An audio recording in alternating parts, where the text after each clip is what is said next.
Mapagpalang araw sa inyo, Sir Seth, at sa lahat ng mga subscriber mo. Ako po si Argos, tubong Paniki, Pampanga. Pero dito na sa Misamis Oriental lumaki at nakatira. Ang kwentong ibabahagi ko sa inyo ay ikinuwento lamang din sa akin ng kaibigan kong taga Mindanao. Tungkol ito sa pinsan ng kaibigan kong pangalanan na lamang nating Dindo. Dekada 90 nang mangyari ang kakaibang karanasan ni Dindo sa piling ng isang babaeng minahal niya, si Laura. Taga Maynila raw talaga ang pamilya nila Dindo. Umuwi-uwi lamang ito sa probinsya kapag may mga espesyal na okasyon. Nung 22 anyos si Dindo, pinaluwas siya ng lola niya dahil ikakasalang pinsan niyang si Nena na dating domestic helper sa Riyadh. Arabo ang mapapangasawa nito kaya gusto ng lola ni Dindo na maging espesyal ang kasal at handaan nun. Parang family reunion palagi sa tuwing uuwi si Dindo sa probinsya. Bukod sa mga kaidaran niyang pinsang buo, ay tuwang-tuwa rin ng mga kalaro niyang basketballista sa liga nung teenager sila. Masaya ang lahat sa pag-uwi ni Dindo. Nakilala niya ang mapapangasawang Arabo ng pinsan niya at nagustuhan niya ang ugali nito. Amir ang pangalan ng Arabo. Dahil magaling makisama si Dindo, 3 araw bago ang kasal, si Dindo ang palaging kasama ni Amir sa pamamasyal sa magagandang tanawin na tourist spot talaga sa probinsya nila. Pagkatapos na maghapong pamamasyal, nagiinuman sila ng lambanog sa ilalim ng puno ng mulave na nakatayo sa likuran ng malaking bahay ng lola niya. Isang araw, ginulat na lamang ni Amir ang buong angkan nila Dindo na handa na para sa kasal nila sa susunod na araw. Nang mag-impake at maglayas ito, umiyak ang pinsan ni Dindo nang ipagtabuyan siya ng fiancé niyang Arabo. Umatras sa kasalang banyagang si Amir. Meron na umano itong ibang plano nun. Ayaw na nitong pakasalan ang pinsan ni Dindo na si Nena. Nag-iiyak ang babaeng pinsan ni Dindo sa pagmamakaawa sa mapapangasawa sanang Arabo na wag nang umalis para pakasalan siya, pero tila ba buo ang loob nitong binitbit ang mga maleta at lumayo sa kawawang babaeng yon. Nagulat si Dindo sa inasal ng Arabo. Hindi niya umano alam na kaya nitong saktan ng pinsan niya ng ganon-ganon na lang. Hindi umano ganon ang pagkakakilala niya kay Amir. Sinundan ni Dindo si Amir habang naglalakad papunta sa terminal ng bus nun. Tinawag niya ito, pero hindi mapigilan si Amir. Nagmamadali umano ito na parang may hinahabol na importanteng tao nun. Nag-usisa si Dindo. Tinanong niya kung anong nangyari, anong mali, kung bakit niya iiwan si Nena. Gayong sa susunod na araw na ang kasal nila, kailangan niyang bumalik nun. Isang malakas na hindi ang isinagot lamang ni Amir. Sabay sakay sa tricycle papunta sa mas malayong parte ng probinsyang yon. Para bang hinipan ng itim na mahika si Dindo nang mausukan siya ng tricycle na humarurot papalayo. Bumalik na tulala at problemado para sa pinsan niya itong si Dindo. Hindi alam ni Dindo kung paano pasasayin ng natulala at tila nabaliw niyang pinsang babae nun. Nang magsimula umano itong tumahan, hindi na ito nagsalita pa at hindi na natinag sa lupang pinaghandusayan sa bakuran ng bahay. Dumilim ang langit ng sumunod na araw. Hindi na tuloy ang kasal. Lahat ay tila nagluksa ng isa-isang magsiuwian sa kani-kanilang probinsya at kabayan ng mga kamag-anak ni Dindo. Natuwang-tuwa pa noong una para sa kasal ni Nena. Nagpaiwan si Dindo sa hiling na rin ng lola niya. Pumayag si Dindo na bantayan at alagaan ang pinsan niyang nilamon ng depresyon. Nagkalagnat ito ng mataas at nagsimulang manghina. Mabilis na lumipas ang 1 linggo. At mabilis ring nangayayat si Nena dahil ayaw na nitong kumain, maligo at lumabas ng bahay. Pero isang hapon, Nena! Nena! Nandyan ka ba? Isang malamyos na tinig ng babae ang narinig ni Dindo na tumatawag mula sa labas ng bahay nila. Nagtalukbong ang pinsan ni Dindo nang marinig ang boses ng dating kaibigan. Hay! Nasa loob si Ate Nena eh. Nilalagnat. Pagbati ni Dindo sa napakagandang dalaga na mahaba ang buhok. Pakisabi, gusto ko siya makausap.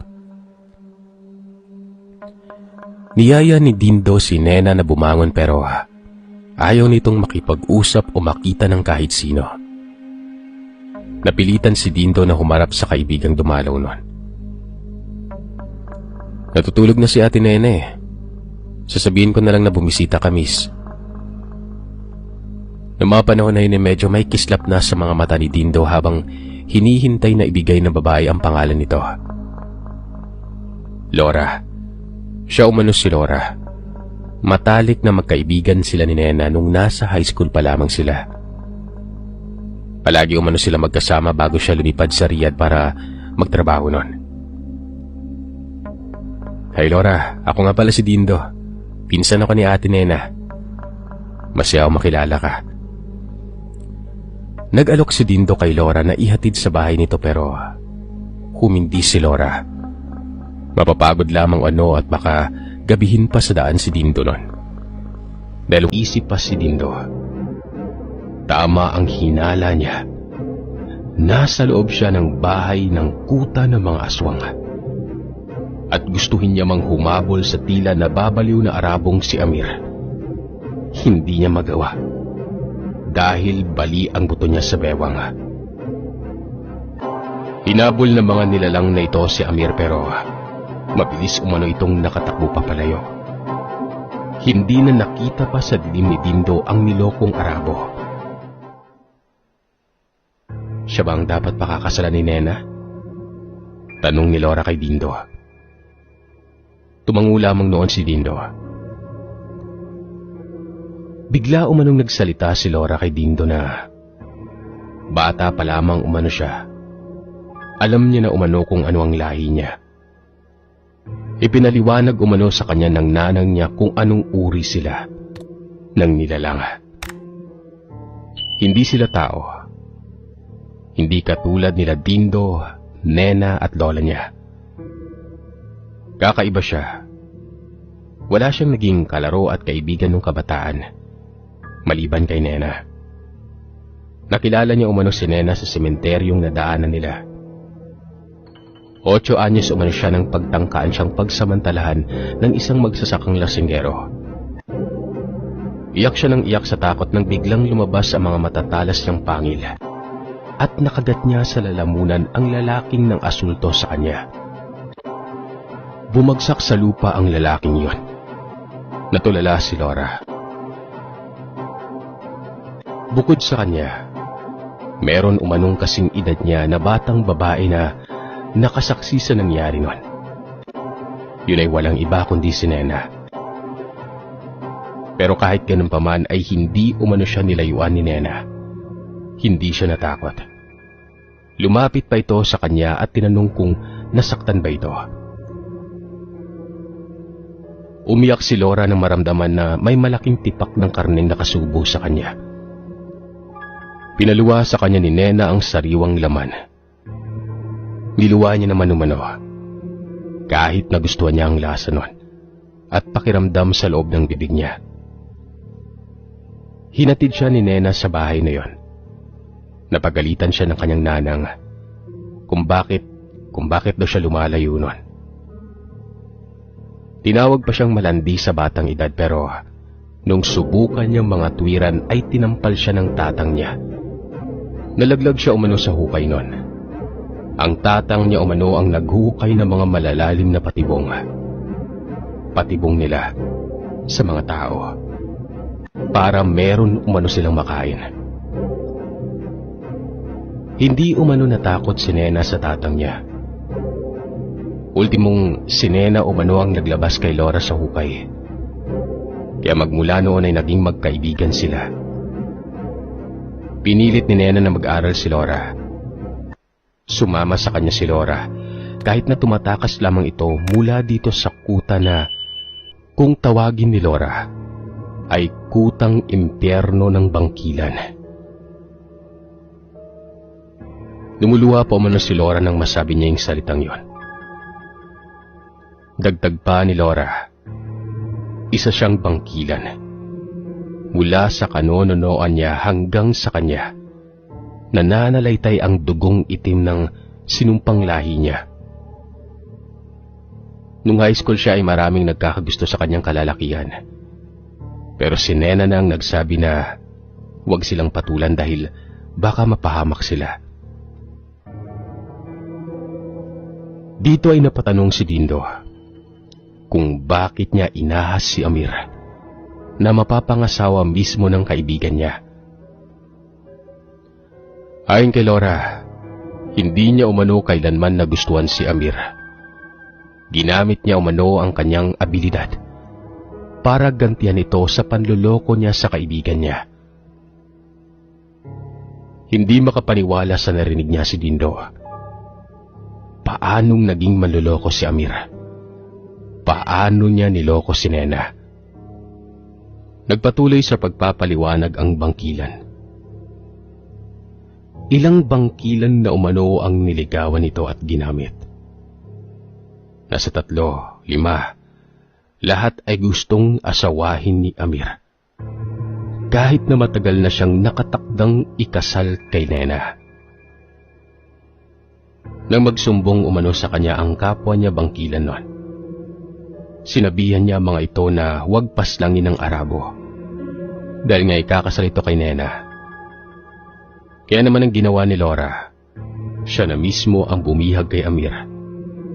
Inakit niya ito at sinadyang ilayo kay Nena. Sa mismong araw na yon gawa ng hindi karapat-dapat ang Arabo sa dalisay na pag-ibig ng kaibigan niya.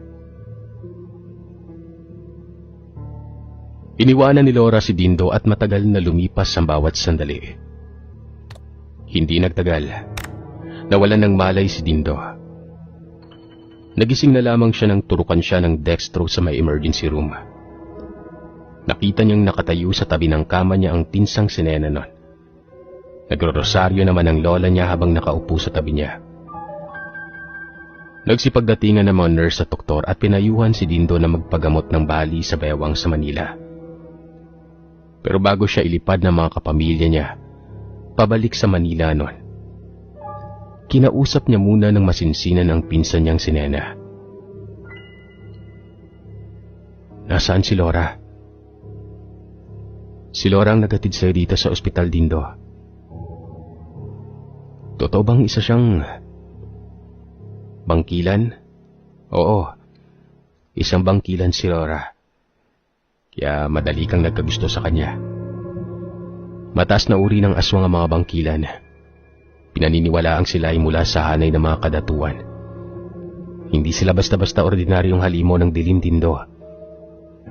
Mataas na uri ng aswang si Laura. Nakakahigit sila sa lakas at bangis ng ibang uri ng aswang. Biglang sumingit sa usapan ang lola ni Dindo noon. Pabulong itong nagkwento sa apo niyang nakaratay. Ayon sa kanya, sa ibang kwento ay ang mga ganitong uri ng aswang ay ang mga babaylan na naging asawa ng Diyos ng kasamaan. Sinasabing ang mga bangkilan ay maganda at mapanganib. Pinakamalakas na katangian nila ang alindog nilang hindi mo makakalimutan at matatalikuran. Para silang may gayumang taglay sa bawat titig at salita nila sa iyo. Magagandang dilag na may kakayahang magpatubo ng pakpak ng paniki at matatalim na kuko at pangil. May kakayahang magpalit-palit ng anyo kagaya ng malaking baboy ramo at iba pang mababangis na hayop. Bilang mataas na uri ng aswang, may kakayahang gawing aswang ang tao sa pamamagitan ng paghalik rito. Sa pamamagitan ng paghalik ay isinasalin ng bangkilan ng itim na itlog o yung sisiw nun. Sabi naman ng iba, ibon. May mga nagluluwa naman ng perlas mula sa kanyang sikmura patungo sa taong nais niyang maging aswang. Doon na naalala ni Dindo kung paano halikan ni Laura si Amir. Kalimutan na natin si Amir. Nakalipad na siya pabalik sa Riyadh. Hayaan na natin siya. Mabait na tugon ng pinsan ni Dindo noon. Halos 1 linggo bago nakakuha ng flight pabalik sa Manila si Dindo, sa tulong ng mga kapamilya niya. Nang dinala na siya ng airport ay nagpakita umano si Laura kay Dindo sa parking lot. Kumaway ang magandang babae na ito at sumenyas ng ingat ka. Magmula noon ay mas lalong hindi nakalimutan ni Dindo ang napakagandang babae. Sa awa ng Panginoon, matapos ang ilang taon na gamutan, nakalakad na ulit si Dindo. At kahit halos nakabaston na lamang ito sa paglalakad ay ayaw pa rin itong magpaawat sa pangarap niyang gawin. Ang dalawin si Laura sa bahay nito at alayan ng bulaklak bilang pasasalamat sa pagliligtas sa buhay niya at sa pinsan niyang si Nena. Pinagbigyan siya ng pamilya niya at sinamahan siyang bumalik sa probinsya matapos lumipas ang ilang taon. Para protektado sa mga aswang, bumiyahe sila buong pamilya noon. Pagdating sa probinsya, hinanap niya kagad si Laura kay Nena. Patay na si Laura. Tila naupos na kandila si Dindo nang marinig ang balitang itinago ni Nena sa pinsang na pamahal sa kaibigan niyang bangkilan. 1 taon matapos umanong umuwi sa Manila ni Dindo, natagpuan ang bangkay ni Laura sa sementeryo. Nakahubad ito at tila inasulto bago pinaslang. Hindi malaman kung napatay si Laura nang sumalakay ito bilang bangkilan o sadyang pinagsamantalan siya habang tirik ang araw at malayo sa mga kalahi niya.